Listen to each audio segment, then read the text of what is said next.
Comment refaire ce travail de conscience de classe, ce travail d'éducation populaire. Comment oser. Enfin, c'est ce que fait Philoche. Quand il dit une entreprise, mais c'est, excusez-moi, enfin, je veux dire, où c'est que vous avez vu que c'était un lieu sympa où on s'épanouit. Enfin, c'est un lieu où on exploite des gens, où on les rend malheureux. Enfin, c'est rien d'autre. Qu'est-ce qu'il dit? Il est fou. Enfin, on dit pas ça des entreprises aujourd'hui. Enfin, c'est pas possible. C'est pour ça qu'on pense qu'il faut se battre sur le langage. Tout le management qui nous fait subir une violence absolument incroyable avec des mots comme démarche qualité, la démarche qualité. C'est d'une violence, la démarche qualité. C'est monstrueux, ce truc. Mais ça s'appelle joliment. Ça s'appelle qualité. Les compétences. C'est chouette, les compétences. Donc, cette bagarre sur le langage, elle pose la question de qui va de nouveau oser utiliser des mots qui sont des mots négatifs, des mots qui désignent l'entreprise comme le lieu d'une exploitation, d'une violence, d'une méchanceté, enfin d'une destruction de l'individu. Qui va oser le faire? Qui? À partir du moment où la gauche s'est complètement embarquée dans l'antiracisme et dans la culture, ce qui sont des choses tout à fait nobles par ailleurs, mais qui masquent complètement la question de la violence de classe, il reste qui?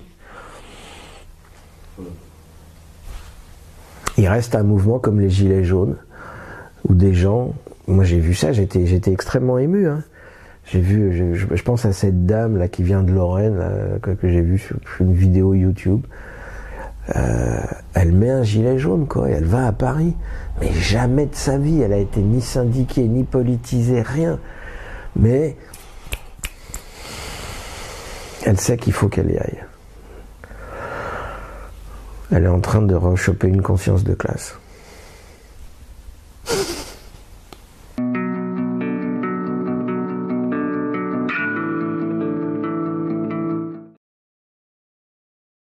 Sociale, comment est-ce qu'on attaque un régime général en prétendant mettre à la place un régime universel? Le mot universel est absolument magique du point de vue de nos adversaires. Parce que comment est-ce que vous voulez être contre un système universel? C'est impossible. C'est impossible de penser une opposition à un mot tel que universel. Le mot universel est un mot qui est un mot généreux, sain, noble, positif, etc. Donc un régime universel, on ne va pas être contre. Or, ce qu'ils appellent un régime universel, ce qui était le régime universel, c'était bien ce qu'avait mis en place Croizon. Donc, pourquoi je parle de ça? Vous voyez bien comment, avec des mots comme universel, justice sociale, équilibre, l'âge d'équilibre, c'est extraordinaire. Je veux dire, parce que s'il y a un problème financier, à supposer qu'il y en ait un, mais il n'y en a pas, d'accord? La façon de rétablir l'équilibre depuis le début de la Sécu, c'est d'augmenter les recettes, c'est-à-dire d'aligner les cotisations des entreprises sur les besoins de la Sécu. Là, on est à l'équilibre. Évidemment, si vous transférez la question de l'équilibre non plus sur les cotisations des entreprises, mais sur, soi-disant, l'âge des gens, on se met à parler d'âge d'équilibre.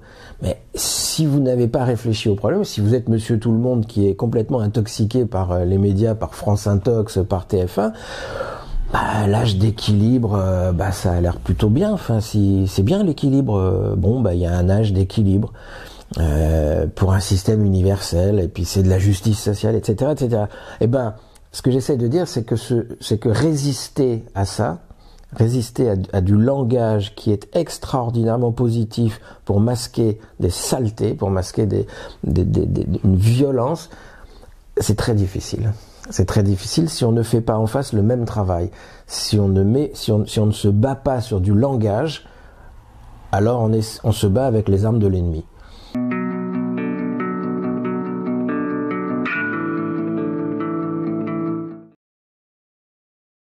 Des gens qui pensaient qui sont des ennemis politiques, mais qu'on peut qualifier de gens intelligents, c'est-à-dire toute la clique Juppé, tout bon, même Villepin, étaient des gens qui, parce qu'ils réfléchissaient à ce qui se passait, ont été obligés de faire marche arrière sur les retraites. Évidemment, il y a un moment, ils peuvent pas continuer. Donc il leur fallait absolument. Même Hollande était intelligent. Enfin, même Sarkozy était intelligent. Sarkozy était un sale type, on le sait. Mais bon, là avec Macron, on a un truc génial. On a un élève de première ou de terminale, qui est complètement prêt à obéir en l'absence. Enfin, comment dire? Je pense que c'est sa servilité que le patronat est allé chercher. Et ils ont trouvé un type assez idéal. C'était un type qui y va, quoi, et qui va pas lâcher parce qu'il est bête, parce que c'est comme si vous mettez à la tête de la France, de la présidence, vous prenez un élève de première et vous lui dites voilà, t'es président de la République, vas-y.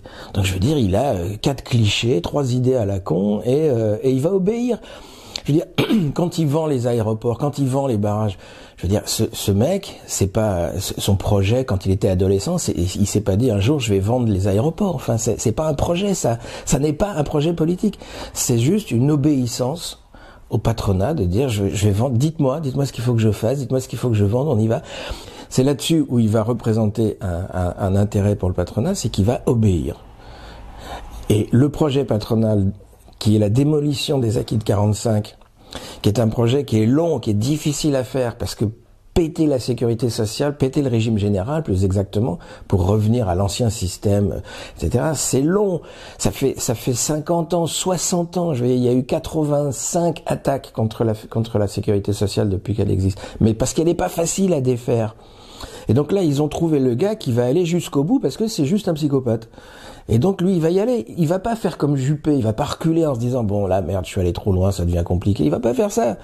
Son discours présidentiel là, c'était j'irai jusqu'au bout. Voilà, je suis là pour obéir, je vais obéir. Voilà.